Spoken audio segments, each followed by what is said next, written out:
Enid Blyton's The Five Findouters and the Dog. Adventure 1. The Mystery of the Burnt Cottage. Chapter 3. The First Meeting. At 2 o'clock sharp, the five Findouters and dog met together in Pip's big garden. Pip was waiting for them, and he led them to the old summer house. "This had better be our headquarters," he said. "We shall keep wanting to meet and discuss things, I expect. It's a good place for that, because it's at the bottom of the garden and nobody can overhear us." They all sat down on the wooden bench that ran round the old summer house. Buster jumped up onto Larry's knees. Larry liked that. Fatty didn't seem to mind. "Now," said Larry, "as I'm the head of us, I'd better start things going. I'll just go over what we all know and then we'll discuss what we should do." "I do think this is exciting," said Bets, who was very much enjoying being one of the big ones. "Don't interrupt, Bets," said Pip. Bets made her face solemn and sat still and straight.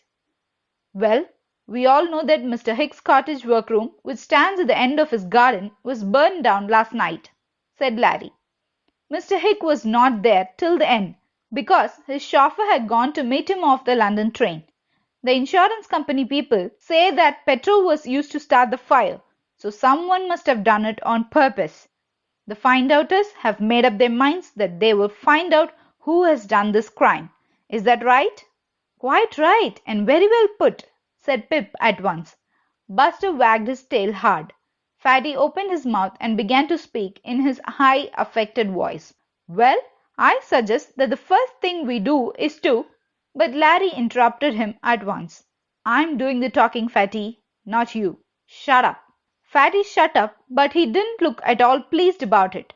He put on a bored expression and rattled the money in his pocket. "Now, what we must do to find out who did the crime is to discover who, if anyone, was near the workroom or in the garden that evening," said Larry. "Fatty tells us he saw a tramp. Well, we must find that tramp and somehow try to discover if he had anything to do with the fire. There's Mr. Mintz, the cook, too. We must find out about her." "Oughtn't we to find out if anyone had a spite against Mr. Hick?"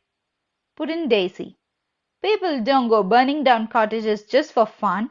It must have been done to pay Mr. Hick out for something, don't you think?" "That's a very good point, Daisy," said Larry. "That's one of the things we will have to discover. Who had a spite against Mr. Hick?" "I should think about 100 people had," said Pip. "Our gardener said that he's got a very bad temper and nobody likes him." "Well, if we could find out if anyone with a spite was in the garden yesterday evening, we've as good as got the man," said Larry. "Also, we must find clues," put in Fatty, who could not be quiet any longer. "Clues!" said Bets joyfully. She loved the sound of that word. "What are glues?" "Bets, you really are a baby," said Pip. "It's not glues, it's clues." "Well, what are clues?" asked Bets. "Clues are things that help us to find out what we want to know," said Larry. "For instance, in a detective story I was reading the other day, a thief dropped a cigarette end in the shop he was burgling, and when the police picked it up, they found it was an unusual kind of cigarette. They went round trying to find out who smoked that kind, and when at last they found out, they had got the thief. So the cigarette end was a clue." "I see," said Bets. "I shall find heaps of clues. I shall love that." "We must all keep our eyes and ears open for clues of any sort," said Larry. "Now, for instance, we might find footprint clues, footprints leading to the cottage made by the criminal." Fatty laughed scornfully. The others looked at him. "What's the joke?" asked Larry coldly. "Oh, nothing," said Fatty.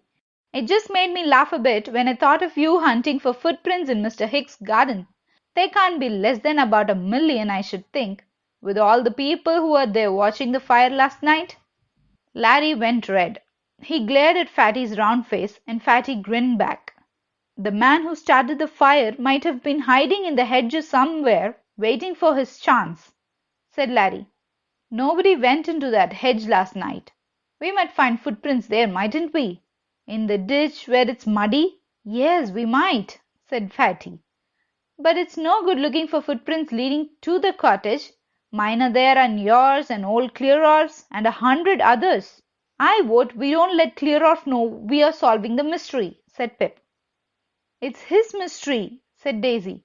He's as pleased as a dog with two tails because he's got a real crime to solve. Well, we'll keep out of Clearorf's way, said Larry. Won't he look silly when we tell him who really did do it? Because I'm sure we shall find out, if we all work together and try hard. What shall we do for a beginning? Asked Pip, who was longing to do something. We must look for clues. We must find out more about the tramp in the torn mackintosh and old hat that Fatty saw, said Larry. We must find out if anyone has a spite against Mr. Hick. We must find out if anyone had the chance of getting into the workroom that day to fire it. It wouldn't be a bad idea to talk to Mrs. Mintz, the cook, said Daisy. She would know if anyone had been about that day.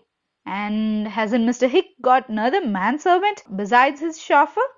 Yes, he's got a valet, but I don't know his name, said Larry. We'll find out about him too. Golly, we've got a lot to do. Let's all go and look for the glues first, said Bets, who quite thought she would find all kinds of things round and about the burnt cottage, which would tell at once who the wrongdoer might be. Right, said Larry, who rather wanted to hunt for clues himself. Now listen. We may be turned off if anyone sees us poking about at the bottom of Mr. Hick's garden. So, I shall drop a shilling somewhere, and if we are questioned, I shall say I've dropped a shilling, and then they'll think we are looking for it. It'll be quite true. I shall drop a shilling. All right, said Pip, getting up. Come on, let's go now. And after that, I should think the next thing to do is for one of us to go and have a talk with Mrs. Mintz. I bet she'll be glad enough to jabber about everything. We might learn a lot of useful things from her. Buster leapt down from Larry's knee, his tail wagging. I believe he understood every word, said Bets. He's just as keen to look for glues as we are. You and your glues, said Larry, laughing. Come on, find outers. This is going to be exciting. If you like this storytelling, please do like, share, comment and subscribe to Recital Entertainment. Thank you.